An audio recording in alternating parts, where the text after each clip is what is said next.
اللهم صل على سيدنا محمد. النهارده معايا عيش شامي، كيلو دقيق، معلقه سكر كبيره، نص معلقه ملح صغيره، 5 معالق زيت هحط نصهم وهركن نصهم، حضراتكم هتشوفوا هعمل فيهم ايه.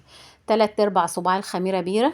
معايا الشرش اللي انا مطلعاه من الجبنه القريش، بعيني للمعجنات في الفريزر، لما باجي اعجن بستخدمه. انا هنا دلوقتي بزود حبه بحبه، عايزه العجينه طريه بس مش بتلزق.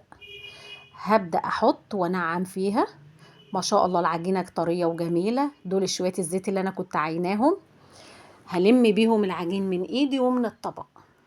ما شاء الله العجينة طرية، هنعمها معايا. هبدأ انعم وبعد كده هلمها، اكورها والمها، احطها في الطبق، احط عليها نقطة زيت وهغطيها تختمر. هي كده اختمرت معايا ما شاء الله. هحطها قدامي وبعد كده هبدأ اقطعها واقسمها زي ما حضراتكم شايفين. وبعد ما اقسمها هروح ماسكاها قطعة قطعة، اعملها كور. انا هلم العجينة زي ما حضراتكم شايفين كده.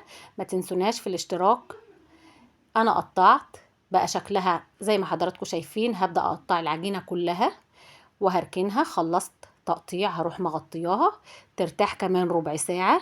بعد كده هرش شوية دقيق على الترابيزة قدامي، وبعد كده ابدأ ابطط بايدي كده الاول، وبعد كده هجيب النشابة وابدأ افرد بيها.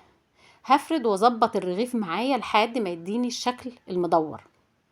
بعد كده هاخده احطه في الصينية وهقطع العجين كله واعمله زي ما حضراتكم شايفين كده، واروح بيه على الفرن يستوي برضو ارتاح قبل السوا ربع ساعة. ما شاء الله الرغيف بينتفخ، ما شاء الله الرغيف جميل.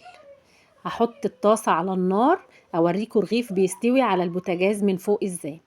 الطاسة سخنت، حطيت الرغيف بدأ ينتفخ معايا، هروح قلباه.